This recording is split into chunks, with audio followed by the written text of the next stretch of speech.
I'm a Swedish citizen. I live in Sweden. I'm originally from Bosnia, but I came here as a refugee when I was a child. So I can speak Swedish and I can read the news and I can read statistics and research and articles and I can keep updated on what happens in Sweden. And so yesterday Donald Trump said something about Sweden. We've got to keep our country safe. You look at what's happening in Germany. You look at what's happening last night in Sweden. Sweden. Who would believe this? Sweden. They took in large numbers. They're having problems like they never thought possible. You look at what's happening in Brussels.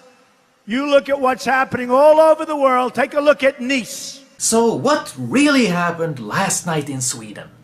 Nothing much.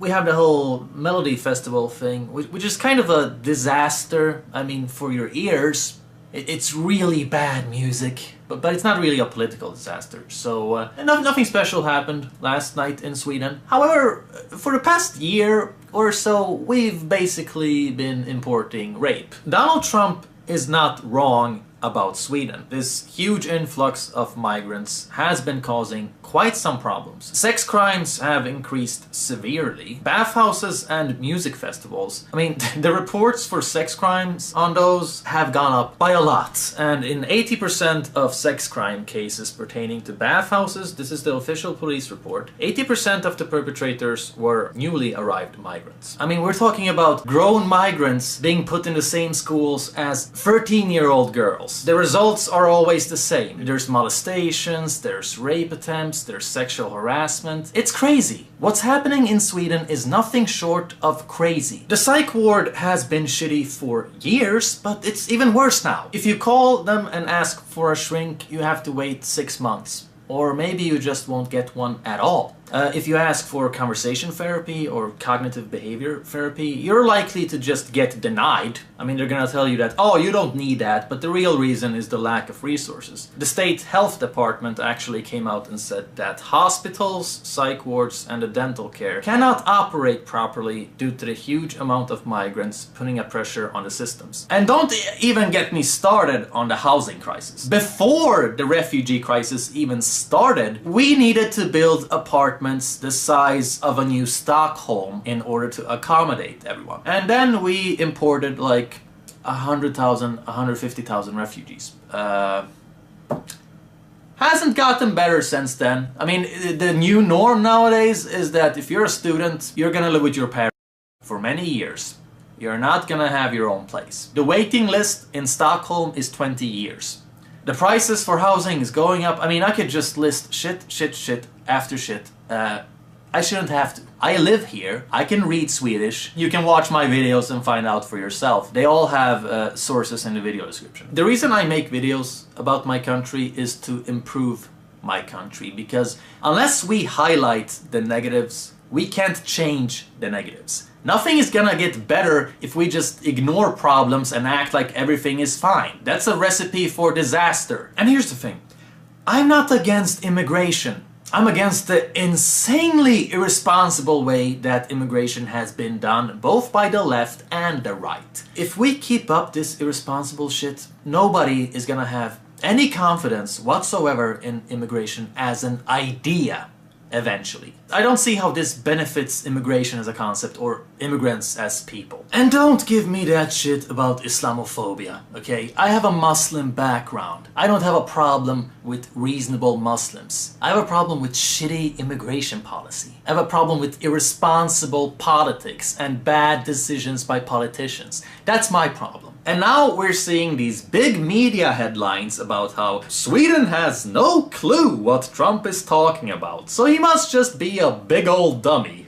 That's bullshit. Sweden knows exactly what Trump is talking about. If they were to see his whole speech in its full context, they could probably figure out what he's referring to. Forget last night in Sweden. What about the last couple of years in Sweden? Or the last decade in Sweden? And it's so annoying to see the media start picking at this immediately. The guy clarified that he's referring to this report that aired on Fox News. I understand that people have a negative image of Fox News. I do as well. But in this particular case, They're not lying. There is a huge problem with crime and rapes and sex attacks, sexual assaults, molestations related to migrants. This is the annoying thing about modern politics. I am forced to constantly defend people I don't even agree with politically just because everyone else is smearing them to pieces. Okay, there is no fair trial here, so to speak. The only ones who have no clue what Trump is talking about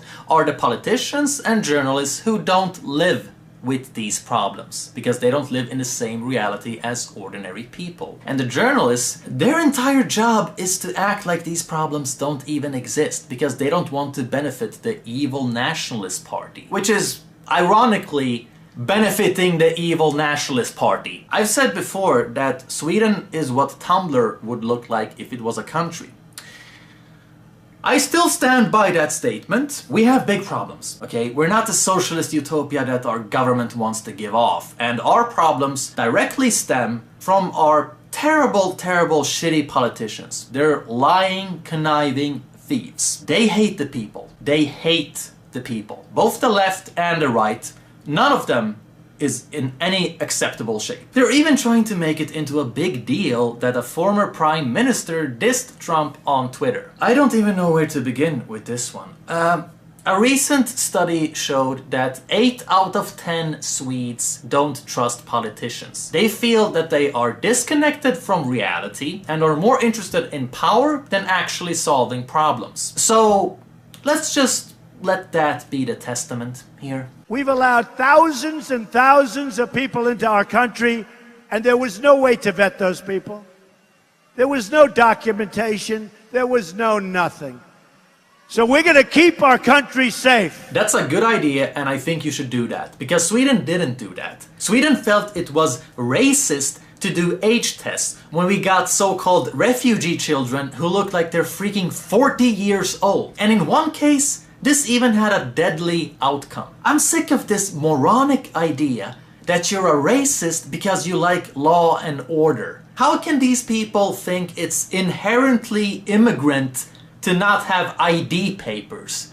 That's really the racism of low expectations. And don't even get me started on the rape. We had one case, there was a brutal gang rape. Really savage, sadistic gang rape. Where Interpol said that the guys were well above 18. One of them was said to be 30. And these guys just said that they were under 18. And one of them walked free. The others got less than a year in juvie. Not even prison, but juvenile detention. That's the punishment you get for choking and beating and raping a woman for hours on end while you're laughing. Because that's what these guys did. If you're gonna do immigration, then you have to do it right. Because otherwise, the only ones who are gonna benefit are the bad immigrants. The ones who come to your country to do crime and just have no respect for your nation whatsoever. Good immigrants do not benefit from the government pampering with bad immigrants. Because bad immigrants make good immigrants look bad. It rubs off. Because people's associations aren't gonna be very positive. So in the end, it just leads to racism. Now tell me, how does racism benefit immigrants? I don't see how this should be an inspiration to anyone. And, you know, don't even get me started on that vice deputy prime minister blah blah blah of ours who called out Trump recently. Yeah, I did a video on you and I exposed you for the extreme hypocrite that you are, and you blocked me on Twitter. I sent you the video and you blocked me on Twitter. An official state representative blocked me on Twitter for criticizing her. That's very feminist. This woman gives Trump shit because he pulled funding for abortion programs abroad, while she herself, as the humanitarian aid minister, cut $8 billion from the budget. This is money that was supposed to go to food, clean water, education, and healthcare to refugees abroad. Yeah, really the right person to criticize Trump over humanitarian issues, right? It's like the politicians are just really...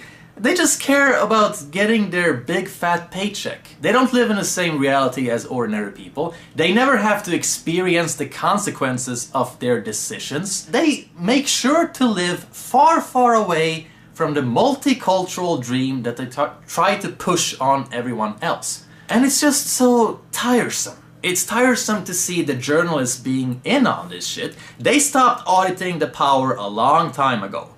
They're in cahoots with the power now. And they don't live in the same reality as ordinary people either. I mean, it's so crazy to see all of these people talking about diversity and then making sure to escape diversity.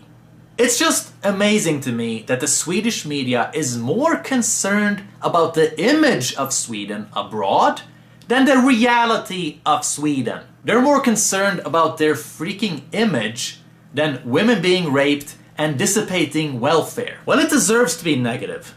Because if people, I'm gonna tell you, if people knew half the shit that's happening in Sweden, you would consider us to be like some kind of weird social experiment. You would think that we're some kind of soap opera, some reality show. This is the country that hands out bracelets to try and combat rape. This is the country that invests millions on circumcisions when hospitals aren't running properly and the police are underfunded. I hope that Donald Trump starts talking a whole lot more about Sweden, because we are a warning example indeed. Sweden is what happens when white guilt prevails over logic.